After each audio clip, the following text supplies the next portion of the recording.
On this dark night, we take a look at everything we know about the Batman. Release the Schneider Cut! You've just entered the Davis Locker.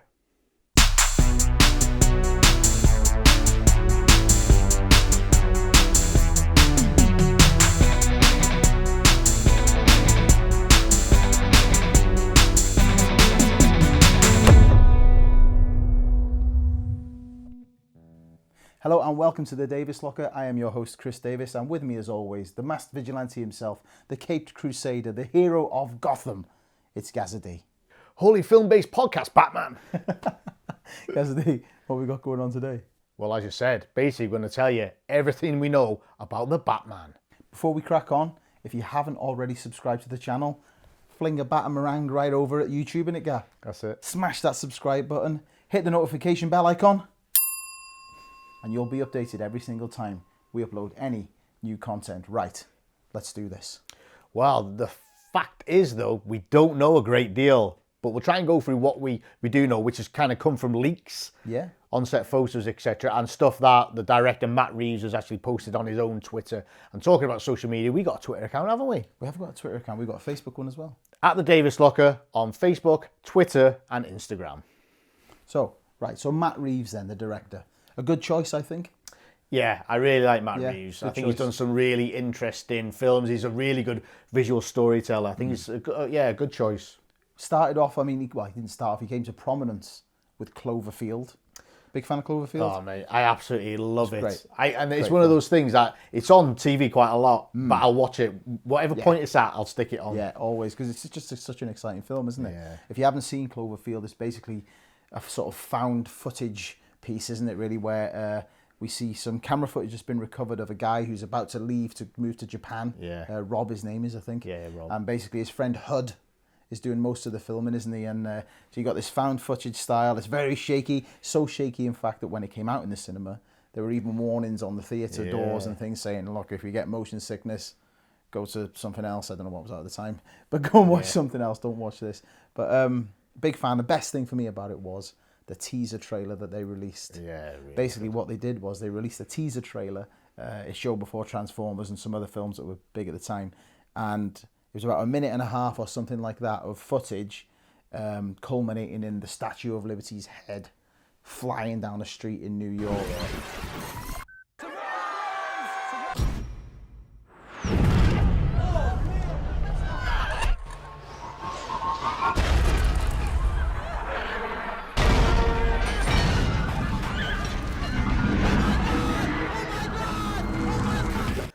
What was that? Everyone was clambering onto the internet, and they had like a website, didn't they? Yeah. And it was just like a slusho drink Slusho, yeah. website, and then there was something when a little bit more information come out about it. There was like it was a monster attack on New York City.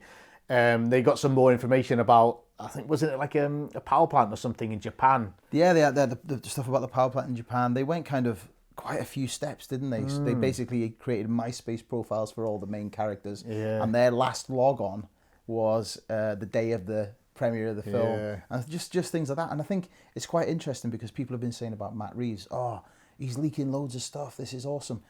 He's got previous. Yeah. This kind of thing, like, for example, this teaser, you say the clever marketing with the stuff that they did with the websites. J.J. Abrams had a blog as well that he was running and releasing information and things like that. And then again, like I say, these MySpace profiles. I mean, I love this. Yeah. And I love the fact that Reeves is like leaking this stuff. Yeah. Because it's ramping it up, isn't it? Yeah. Like, the excitement for it is at fever pitch. And that's why we're doing this video, isn't it, really? Exactly, yeah. Because we're pretty excited about it.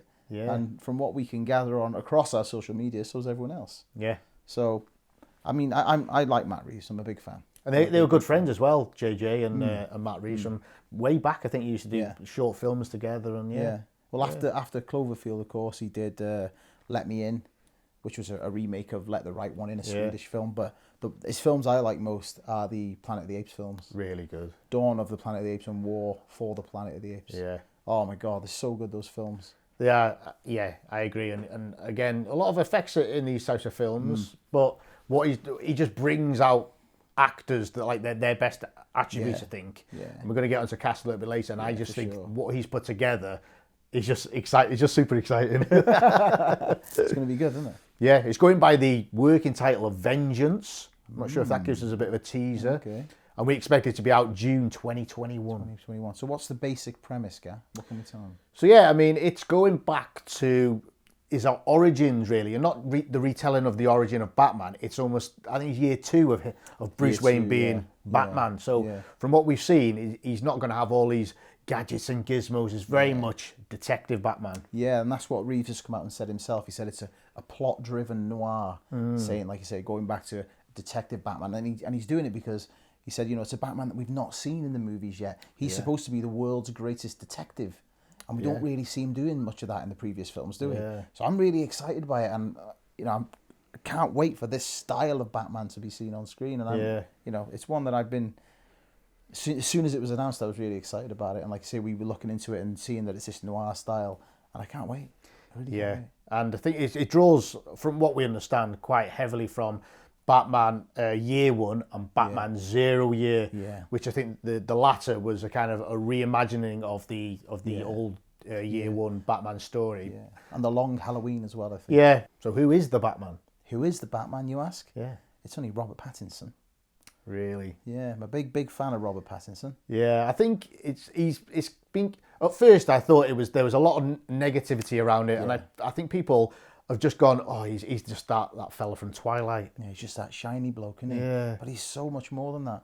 And he's purposefully done that in his career. I mean, I first saw him as Cedric Diggory in Goblet of Fire, one of the Harry Potter films. And I thought then, wow, this kid's got something. Yeah. Like he's got a unique look, hasn't he? Very chiseled features. And then in the Twilight films, the first one, which I love, I think the first Twilight film is an excellent indie style film when you watch it and you look at it. And obviously then once the success of that went wild, it just became about taking the tops off and stuff in the next 3 or whatever. But it's like you say, it's almost like he's been tarred with that brush, and the cinema going public for the most part are kind of just not letting him live it down, are they? Yeah. I mean, he's done such a great body of work since, and he's purposefully gone out to avoid the blockbusters. Yeah. Avoid the blockbusters. And he's done, like I said recently, The Lighthouse. He did Good Times. Water for Elephants, a film I really like that he did early on. God, what else has he done? Remember Me? Yeah. And he's just been cast as for the new Chris Nolan film, so there's a bit of a link. Tenet. So and that looks a little bit similar to the kind of guerrilla marketing. We don't know anything about that really. No. So yeah. But going back to what I was saying about him avoiding the blockbusters, it's one of the reasons why he kind of has gone to Batman. I mean, he wanted to do the Batman. He's quoted as saying that he loved Batman as a kid. Yeah. And but one of the reasons he wanted to do it was because it doesn't seem like it's a blockbuster in a way. He says it sort of seems like it sits outside of that world. Yeah. And so it appealed to him in that way rather than it just being, it's Batman, it's huge. And he's been quoted as saying when he put the suit on, he felt pretty powerful as well. So, shall I say it? Go on. I know you're waiting for it. I am. I think Robert Pattinson is going to be the best Batman ever. A bold statement. If you're fans of the show, it's a statement you've heard many times. And the more and more I see of it, I'm not sure if he'll be the best Batman, but I'm very, very intrigued. He's not going to let us down, I'm sure of that, because he's such a great actor. Yeah. So that remains to be seen, but yeah. So other than Pattinson, who's been your favourite Batman? I think Bale has been my favourite Batman other than Pattinson. I like him. I'm not his voice has always kind of annoyed me a little bit when he's Batman. But he has to do that because then people would know it was Bruce Wayne, wouldn't they? Exactly. But yeah, I mean, I love Christian Bale. He's one of the best actors ever. Yeah. In his body of work. We won't go into it, but The Machinist, etc., etc. He's incredible. So he's probably my favourite. Yeah. What about you? Yeah, for me, probably Christian Bale. Best Batman? It's obviously Christian Bale. Robert Pattinson is the best Batman. Michael Keaton, though, because I kind of grew up with that Batman as well. Fantastic. And then there was Val Kilmer did one. I do have a soft spot for Batman Forever. To be honest, I do have a soft spot for that one. Did like that film. That was like right in our childhood era, wasn't it? The Batman Forever. Yeah. We were like, what, 10 or 11 or something? Something like that, yeah. So yeah, I do have a soft spot for Kilmer. And then, should we talk about Clooney's nipples? It's a family show. Yeah, we'll save that for the Batsuit. We're talking about that in a little bit. So, right, should we move on? Yeah, let's do it. Let's do it. So who's the next cast member we're going to take a look at then? Well, the thing is, it's quite a substantial cast. I think they've gone into the Batman Rogues Gallery quite a lot. So there's quite a lot of villains from what we can see. So we've got Zoe Kravitz playing Selena Kyle / Catwoman. Now, I've got a bit of a theory, and I'll kind of round up at the end from what I think, but I think she is a fantastic actress. Yeah, big fan. One of my wife's favourite TV shows at the moment is Big Little Lies. Okay. And she's fantastic in that, and I've had a one eye on that while it's been on the TV. Seen it. It's really good, really cleverly put together. I liked her in Mad Max Fury Road. I thought she was good in that. Yeah. I mean, I've not seen a massive amount of her work, really. Yeah. I know this is technically her 4th superhero film. Yeah. She's Mary Jane's voice in Into the Spider-Verse. Yeah. She's in the Lego Batman film as Catwoman. As Catwoman, yeah. What else has she done? Oh, X-Men. First Class, I think she did. Yeah, she was you're right, yeah. Angel Salvador, something like that. But yeah, technically her 4th film, so yeah. It's not her first rodeo. Exactly. And this, before we crack on, we've recently done a Thundercats fantasy casting, and Chris was always like, my version will be very dark, and the people who I've got are not big names, and I kind of feel like this is a similar cast. They've taken your mindset, Chris. I mean, not sure it's the right mindset to take, but yeah, I agree with that. I think she's a really interesting choice for Catwoman. I think she might be the best Catwoman. Yeah, I mean, Pfeiffer's hard to beat. Yeah, isn't she? From Batman Returns. Yeah. But I think she's a good choice. Because I've been a bit like, I mean, Halle Berry, like, just leave that. Yeah. Even Anne Hathaway, I was a bit like, yeah, really? Yeah. I wasn't convinced. She didn't have that edge for me. Agreed. And I think Zoe Kravitz has got that edge. You know. Yeah. Who else we got? Yeah. Well, next we've got Colin Farrell. Yeah. As the Penguin. Oswald Cobblepot. It's a good name, that, and it sounds like something like the Goonies. It's Chester's cousin. Yeah. Chester Copperpot's cousin. Yeah. What do you think of Colin? I really like Colin, and he's quite diverse in what he does. Oh, amazingly so. I think he kind of fell into the trap a little bit. And I'm not saying he's at the end of his career, but halfway through from where he was now, he kind of got typecast a little bit as the handsome fella. And yeah, he did. But he's a bit of a loose cannon, really, isn't he? Oh, I love him. Yeah. Mad Irishman, isn't he? Yeah. I love him. A Celtic lunatic. Yeah. And, you know, we're a couple of Celtic lunatics, so you can't knock it, can you? I first saw him in Minority Report. Yeah. As, I think, Danny Whitwer, his name is. And he was so good in that. And that's when I first sort of thought, who's this guy? Yeah. You know, and then he's gone on to just do a ridiculous amount of films, isn't he? I mean, The New World is one of my favourites of his, but I really like Terrence Malick. That's a really, really good film. Phone Booth was decent. I was just about to say, I really liked that. It was decent, wasn't it? Yeah, the premise is just him in a phone booth, and you think, you have to be good to pull something like that off. I think my favourite scene I've ever seen of his, though, isn't in a film.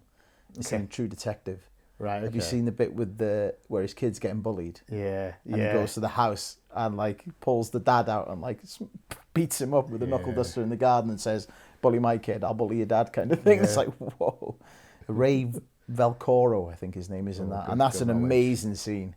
An amazing scene. So, yeah, when I heard he was going to be Penguin, I thought, this is a weird one. But when you think, like you say, he's very comedian-like, isn't he? Yeah. When you think about how diverse his career has been, I'm sort of like, I'm on board with it because I've got a lot of respect for his work.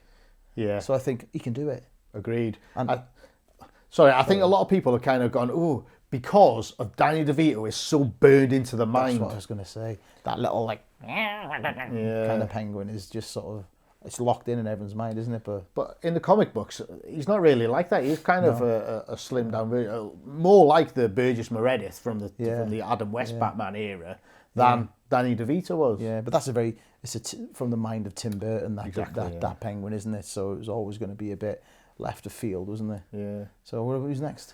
One of your favourites, Paul Dano. I love Dano. Now let me say, right, again, going back to what we said about Kravitz being really well cast, I think Dano is perfect for the Riddler. Now it is interesting because in the character name on IMDb, it's Edward Nashton. Yeah. Now a lot of people know him, the Riddler, as Edward Nigma, and he kind of adopts that name a little bit later. Oh, okay. So I think that's a bit of a clue on where he is in his journey. I think he's very a young version as well. Yeah. So you think we're going to see him before he turns, so to speak, and becomes the Riddler, the Enigma. Yeah. Yeah. I'll give you my roundup. Oh, hey. He's not told me any of this. I'm excited by this. I'm excited by this as much as I am for the film. Yeah. But obviously we've seen the Riddler before in Batman Forever. Yeah. Jim Carrey, the fantastic Jim Carrey. And he was really good again. I really like Batman Forever. Yeah. And he was good in it. Didn't get on well with Tommy Lee Jones, you know. Hated each other, didn't they? Old cantankerous Tommy, miserable old git by the sounds of things. Yeah. Horrible to everyone. Even Joel Schumacher, the director, was like, I'll work with him again. Yeah. Well, I think apparently Tommy Lee Jones was having a meal somewhere in a restaurant, and Jim Carrey went over and he was like, didn't even look him in the eye, and he's like, I think he said something like, I cannot condone your buffoonery. And he just then stopped talking, just carried on eating. Jim Carrey was like... To be honest, that's how I feel quite a lot on here. Fair enough. So, yeah, Dano, I mean, we've seen him. I first saw him in Little Miss Sunshine, and I just think he's brilliant. Like, going back to the Thundercats casting, I cast him in my Thundercats as, I think he was Jackalman. Yeah, it could have been. I think he was Jackalman, because he plays that sort of snivelling little turd character quite well. Yeah. And I think you think about an early pre-Riddler, he's probably going to be some sort of like cast out, you know, maybe bullied a bit, you know, of an introverted character that then becomes something else, you know, I don't know. But how good is he in There Will Be Blood? I was going to say, it's a masterpiece. That film is, I think probably for me, Daniel Day-Lewis in that film, the single greatest acting performance I've seen. Really good. Quite really possibly. Good, yeah. But that's not about Daniel Day-Lewis, is it? We're on about Dano. But yeah, he plays Paul/Eli Sunday. Is it Paul? I think it's Paul/Eli Sunday in the film, sort of a preacher, and then his brother, his twin brother. And it's just, he's electric alongside Day-Lewis. And there's not many people that could have sparred with Day-Lewis in that film, and he did. And massive fan of Dano. So I think, perfect casting for the Riddler. Yeah, I think this cast's on point so far. Really good. Well, I agree, but this one I'm not entirely sold on. Not because he's a poor actor, I just think it's a weird role for him. And that's Andy Serkis playing Alfred Pennyworth, the butler to Bruce Wayne. See, I like it.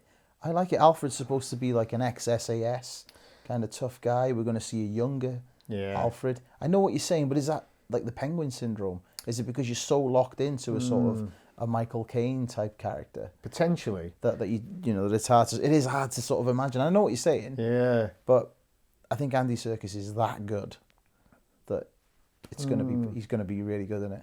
And that kind of leads me on to thinking that he's going to have quite a big role, because you don't get Serkis in your cast and give him a very small bit. But I think him and Bruce Wayne are going to really work as a team. Obviously, Bruce out there doing all the detective work, but when they're back in the mansion, they're going to be doing it together. What if he just did a motion capture old man?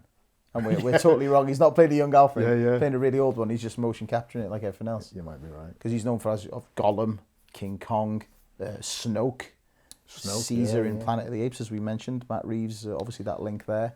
Baloo from The Jungle Book. Mike, do you know what one of my favourite things I've seen him in? Have you ever seen Sex and Drugs and Rock and Roll?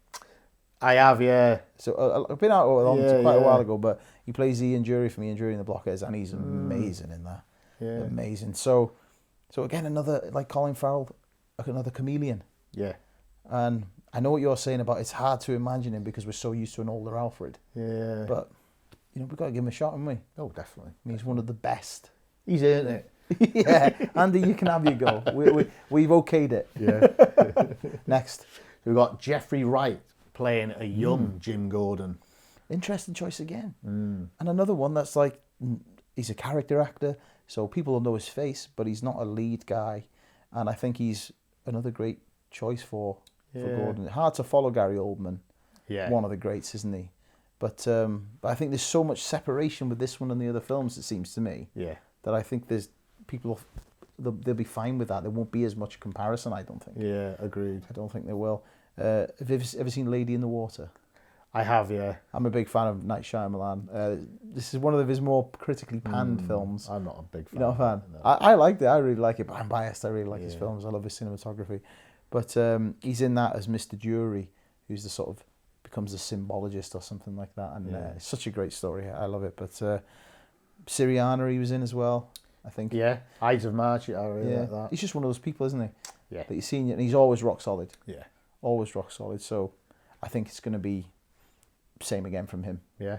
Same again. And I wonder how much of a big of a role he'll have in it. How big is Gordon going to be? Because obviously it's early days. Exactly, yeah. He might not have that relationship. He won't have that relationship yet, I wouldn't have thought. No, and if you kind of go back again to the comic books, in year one, Batman year one, he's just transferred from Chicago. He's only a captain, so he's nowhere near commissioner. Oh, okay. So I think, again, he'll be just setting himself out and just trying to get to understand Gotham. Okay. Next. Got Peter Sarsgaard What an actor this guy as is. the DA, Gil Coulson. He's a great actor, this guy. Now, in this, in terms of characters, all the others have a backstory, but this is a new character, which is quite interesting, I thought. Yeah. I mean, there's quite a lot of back catalogue on people that he could play from that kind of world, but yeah, he's a brand new character. And he's brilliant. I mean, I first saw him in Boys Don't Cry with Hilary Swank. I think she won an Oscar for it. And he is an awful, awful human being in that film. But he's so good at playing that kind of psychotic, underlying, simmering intensity in a character who does it in Jarhead as well. Yeah. Alongside Jake Gyllenhaal. And I think he's brilliant. Yeah. He's brilliant. And I can see him playing a kind of a DA kind of... again, he could be a little bit of a turd in this, couldn't he? You know, so because he's good at that character. Yeah. He's good at being the sort of slightly bad guy. So yeah, I'm a big fan of him. Yeah. What about you? No, really good. I think I really liked him in Black Mass as well, opposite Johnny Depp. I think. Yeah. Again, like you say, completely solid actor. You know you're going to get some real good acting from these guys. It's a great cast, isn't it? And last but not least is John Turturro. Yeah. Another fantastic actor, known mostly for his affiliation with Coen Brothers, I would say, like Barton Fink, and he's obviously Jesus Quintana, isn't he, in the Big Lebowski? And coming back as spin-off, the Jesus Roles, is it? Yeah. So a big fan of him. Good in Transformers as well. So Excellent in The Good Shepherd. again, there's not much to say other than rock solid. Yeah. You know, fantastic actors. Yeah, and like we say, it's the characters that they're playing. There's a lot of meat in there. Yeah. If we were doing trailer top trumps then, and we were on cast and characters now, what would your score be? It would be at least a 9. Do you think? Yeah. Yeah, it's going to be up 8 or 9. Easy. Yeah. Easy. If you're not aware of the trailer top trumps, please go back on our channel and have a look. What we do is we compare 2 trailers that are coming out the following week, give our opinions on it, score some categories out of 10, and then the winner is decided at the end, and that's the one you're all going to see. Yeah. But I would give it an 8 or a 9. Yeah, really Perfect. good. Yeah, So well, let me give you a round up. This is what I think is going to happen in it. go on, let me get comfy. So, Bruce Wayne is in a quasi-relationship with Selena Kyle. He doesn't know she's a cat burglar, but she's only just starting out on it, so she's not Catwoman. And I'm getting this from kind of Twitter. When Matt Reeves has put it on, he's not used Catwoman or Penguin. He's used the names of the characters. Okay. I think Falcone's going to play a big part in it, and Edward Nashton is an informant of his. Right. However, the DA, who's getting some bungs from this guy, is going to go down. I think one of Gordon's first task is going to be taking the DA down because of the mob relationship. Okay. And then Paul Dano as the Riddler comes to the fore. I think he's going to be the main villain of it. He's going to meld into this guy taking down Gotham. Oswald Cobblepot. Yeah. He's going to get saved by Bruce Wayne, and initially he's going to really like Bruce Wayne, but he's a bent Gotham businessman, and he's funding the mob as well. Write it down. You heard it here first. That's a well thought out theory, young man. Yeah, I've taken it from a load of different sources. With that in mind then, we'll end it on that theory, that part of the show on that theory there. Yeah. Let's move on to the Batsuit.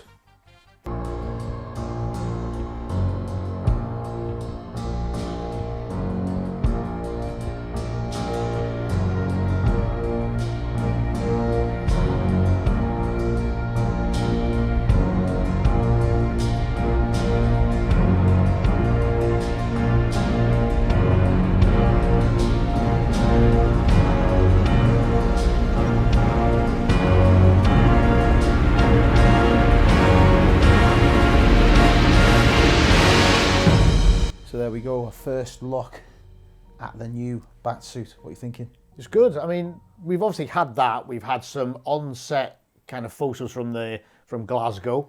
Yeah. And then we've also had the Batmobile reveal in the last couple of days, which we'll go on to. But in there, he's kind of behind there. So we've got a whole range of it. And I think from the on-set photos, people are going, oh, it's rubbish. This new Batsuit is absolutely rubbish. But it's like, it's a stuntman, chill out. Yeah, relax. Yeah. I mean, I think the suit's quite cool. It's indicative of where he is in his career as the Batman, isn't it? Really, Exactly, yeah. You know, it's early doors. Yeah. You know, it's not. He's not got the ridiculous sort of muscle-formed, weird sort of suit things that they've had in the past. You know, That's it. It's more tactical, isn't it? It's raw. Yeah. I think know? that. So And I like it's very similar in nature to Nolan's Batman, where it's almost like plates, I suppose. Yeah. More like you're saying, a little bit more military in its look. Yeah, very much so. Yeah, I would say so. And I think it looks lightweight compared to the other ones. But I think, again, that's where he is in his journey. He's not battle hardened. No. So he doesn't really know what he needs yet. He's like, should protect me. I'll go out and start having some fights. And that's when he starts to adapt and add the gizmos and gadgets to all the stuff. What do you think the things are on his arm there? Because there's some people are saying that it's like a hydraulic system for more power. And then others have said it's arrows. I think it's some sort of arrows. It looks like arrows. Because you can get those little small pistol crossbows, can't you? And I think that's what it's for. I think so too. But yeah, some people are saying, oh, that looks like the hydraulics on his arms for like punching and climbing or whatever. But I think the new suit looks cool. Yeah. I like the fact that he can move his head properly. Yeah. He's not limited on head movement, because that's one of the things in some of the older suits that you think, well, he can't even move. Exactly. You know, when we filmed the Prelude, I had that Darth Vader suit on. I couldn't move. It just, as soon as it was on, it was the shoulders are locked in and the head like this. And just trying to do this with lightsabers was ridiculous. So, Batman fighting crime, he needs to be able to move his neck, doesn't he? Exactly, yeah. To look around. Yeah. I mean, because if there's an owl man, say, in one of the later films, he's going to be lording it over him, isn't he? If he can spin his head around 360. Exactly. You know? You just jump up a little bit. So the bat symbols on the chest plate, people believe that they're from the guns from what Joe Chill used to kill his parents. Yeah, I think that's apparently inspired by a comic, Detective Comics 1000 in 2019, a Kevin Smith and Jim Lee story. I think it was from that, possibly. I think that's what a Twitter user said. Yeah. And we know what Twitter users can be like, so who knows. But that's kind of the general consensus, and the kind of the backstory is Joe Chill was the person who killed Thomas and Martha, I want to say Kent there, Martha Kent, Wayne, and then a little bit later on when he grows up a little bit, he finds Joe Chill, Bruce Wayne, and he's like, why, who hired you to kill my parents? He's like, I just wanted her pearls, and he's like so annoyed, and that's when he leaves Gotham to go and start training, doing manhunting, his science. So after that little bit, then he's back, and that's where he is now, I think. See, I really like the guns in the chest. It's something that we've kind of not had before in any of the Batman suits, and I think it's given it a more of a human connection to Batman / Bruce Wayne, like a sort of, you know, that he's making that sentimental link, because he can kind of be quite a cold character, Bruce Wayne, can't he? Yeah. You know, like a cut off from civilization kind of guy, which is fair enough. But I like the fact that there's a bit more humanity to him with that kind of little touches like that. And then what's in the cowl? It almost looks, because where the screen test came out and it was all red and everyone was joking, oh, it looks like Daredevil. But what we did, we took the liberty of taking it down, taking the saturation all the way off. We boosted the brightness as well, and you can see that the cowl is almost like leather-like and stitched in. Yeah, so it's got seems a stitching on, like a piping, isn't it, on the edges of it? And I love it. I assume it's just for disguise. It's not going to really offer any protection that much. And I think like mixed with the Pattinson jawline, I think his jaw is made to wear a mask like that. You know, he's made for a Batman style role with that jawline. You know, I think I'm a fan of it. I like the raw feel to it. It's something a bit different that we've not had. We had a bit of it with Ben Affleck's Batman, didn't we? Yeah. He had like a sort of tactical suit and that kind of stuff. But this is even more pared down. Yeah. And I like it. I'm a fan of it. So I'm hopeful for kind of where it's going to go, really. Some people have said that he's wearing jeans in one of the pictures. It's like they're not. They're clearly not jeans. Yeah. You know, it's like you said, there was a load of hoo-ha over the stuntman. Yeah. Like people saying, oh, Pattinson looks rubbish in that suit. So it's not even him. Yeah. Hey, what did you think on those photos? He's got like covers over his eyes. I wonder if that's part of the suit or if it's just part of the thing for shooting, because obviously he's on the bike in those pictures. Yeah, and whether it's just to stop the rain going in his eyes or what, and they'll be removed afterwards or whatever, I don't know. But on that stunt suit, he's got like lenses over the eyes. Yeah, it did make me laugh, because there was one picture of someone getting a towel underneath that, and you had that with the Vader suit getting condensation, didn't you? It was perfect. You used to always do it for me, didn't you? I used to stick my head like this, and then he'd stick his hand up and just give it away. I'm glad that people in Hollywood are having the same issues we've had. All right, well, let's move on then from the suit. Yeah. And talk about some of the previous suits then and where it sits Yeah. in that. Like you said, the early ones were just form over function. It was like, these just look good. Yeah, yeah. You couldn't move his head like... Yeah. It was like, let's just make him look as intimidating as possible. All the muscles, all like the fake chest plate kind of stuff. Yeah. Just make him look as massive, intimidating as possible and wide. Hey, here's an interesting thing about the suit, was that people were starting to worry whether he was going to have a cape. Yeah, exactly. And now we've finally seen it with the reveal of the Batmobile pictures, that you see that he's got a cape. I mean, why anyone would think that? His name's the Caped Crusader, for Christ's sake. Yeah. They're not going to not have a cape on him. But shall we mention the nipples? Yes. Shall we get it out of the way? George Clooney's nipples. Chris O'Donnell's. I think he said Chris O'Dowd then. Chris O'Dowd, that would have been an interesting choice for a Batman. Oh, hello there, Batman. How's it going? But it was a bad move. Why? How did that get signed off? It's just madness. In their defence, both Clooney and Schumacher have apologised. Yeah, they have. Over the years for it. But I wasn't a fan of it. The Kilmer suit was quite good. Yeah. I think the Val Kilmer suit was quite good. The Keaton suit is cool. But like you say, they are form over function, aren't they? Yeah. And I think for me, it's a toss-up, other than this new one, which we've not seen fully yet anyway, toss-up between Bale and Affleck's for the suits. A lot of people have said, a lot of the hardcore fans, that the Affleck one is as close to the cartoons as it can be. Yeah. Should we move on? Yeah, definitely. Let's talk about his vehicles. Vehicles. Yes, let's do it. Vehicle. Which one first? I think the Batcycle, because we've not got that much information on that, really, have we? No. And in the comics, I think it was the first vehicle that he used before he even got the Batmobile. Yeah. It was really a bit of a dirt bike that he kind of modified. But this seems bigger. I mean, I'm not really into bikes. You've got one, haven't you? Yeah. So I haven't got it now. Yeah. So I don't know if you can give a bit more light on that. It looks bigger than a dirt bike to me. It is a big bike. Yeah, it's definitely like a road style bike from what I've seen in the pictures. Like I say, the images don't really give much away, but it looks like I don't know. It looks like it's a beefy, like sort of 1100 type road bike. You know, like it looks sort of kind of. When I looked at it, I thought, what is it? What is it? It could be a mix of things, but it's a big muscle bike. Yeah. It's a big, powerful bike, like a 1200 or something. I don't know what it's based off, but I used to have a black Triumph Street Triple that I had all decked out with all the black cowls and stuff. And he's got a cool. The cowl is cool on his lights. Looks like his ears coming back, doesn't it? Looks like another sort of mask on the light on the Batcycle. So scant information, but also Catwoman is riding one, isn't she? Exactly, yeah. So, and that's kind of worked into my previous plot kind of overview. They're together, aren't they? And it's weird that he's Batman, so does she know he's Batman, or does she know he's Bruce Wayne? I don't know. Yeah, so interesting. Yeah. The Batmobile then. So yeah, the last couple of days we've seen the Batmobile. I love it. I think cool, it looks amazing. It does look cool. I think it looks amazing. Now, I don't know what it's based off. I've read 69 Dodge Charger. Yeah, you're right. Okay, I've read the Dodge Challenger in the 70s. Yeah. It's even quite akin to the Mustang Fastback. So I think it's a culmination of all these sorts of things. Amazing though. It does. And people are like, oh, that doesn't look like a Batmobile. I was like, well, it does if you look at the comics. And some of the earlier comics and things like that. It does. Exactly, yeah. It does look like, and I like it. Again, it's like the suit, stripped down, pretty muscular, raw looking, intimidating, powerful. Kind of car that Batman would have. It doesn't look like it's got too many gadgets in it. No, I mean the engine at the back looks pretty swanky, but massive.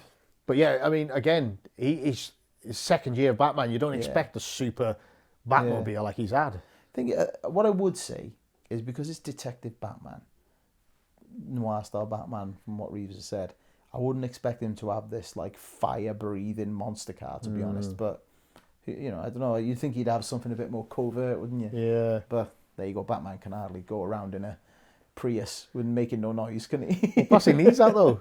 You never know. The baddie's like, oh, Batman, let's go. Yeah, let's I can hear him coming. Just sneaks in on his electric engine. You know, sorted. What's your favourite Batmobile?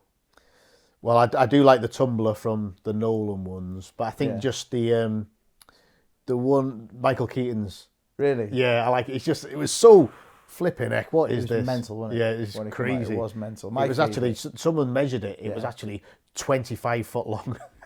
Really? No. All right. But it was massive, wasn't it? It was Yeah. huge. Well, I think one of the stuntmen crashed in one of the. I think it was Keaton's Batmobile. It might have been Kilmer's because it was so long and it had such a mad wheelbase that this guy wasn't used to driving it at all, and he ended up like spinning it and all kinds of stuff. Whatever. But my favorite Batmobile is the 1966 Adam West one. Right. Okay. Yeah. I had the toy of it, the die-cast toy, and I just loved it. It had things in it like the Bat-a-ring ram. So these are the gadgets of the Bat-a-ring ram, and it had like, I mean, compared to the modern gadgets, they're not the best, but automatic tire inflators. And I loved that big single sort of afterburner-looking pipe on the back. Yeah. It just looked awesome for me. So I love that's my favourite. Kind of the side spoilers are very on the new one is quite similar to the Adam West one. I think the kind of subtle tips on it. Yeah, that's what I mean. Like, I like what they're doing with it. It's like you said, they seem to have thought about every single little thing, and they're really they're giving a bit of fan service because the fans who like the comics and all that kind of stuff, but they're also bringing something new to it. So yeah. And that's it. I mean, we were talking before the show. I think it's one of those that this is not out for another 18 months or so, well, just over a year. Yeah.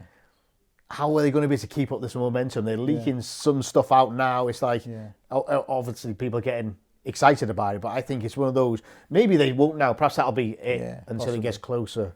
Possibly. We'll see. We'll find out. I think that about wraps it up, doesn't it? That's all I know about the Batman. That's all he knows. Remember his theory, jot it down. Get on and it. when the film comes out, if he was right, let him know in the comments, or if he was completely wrong, laugh at him. And if Pattinson is the worst Batman ever, you can laugh at me. Yeah, definitely. But that wraps up the show. Yeah, thank you very much. If you haven't subscribed to the channel, like we said, please do it now. Hit that subscribe button and hit that notification bell icon, and you'll be notified every time we release any content. Find us on social media, on Facebook, Instagram and Twitter. We are at The Davis Locker. And if that's not enough, if your Batman cowl can be taken off, your helmet can be, your mask can be taken off, revealing your ears, you can listen to us on Apple Podcasts, Spotify and Google Podcasts. Oh, fantastic. What else have we got there? We have got a nifty little website, if you like that kind of thing.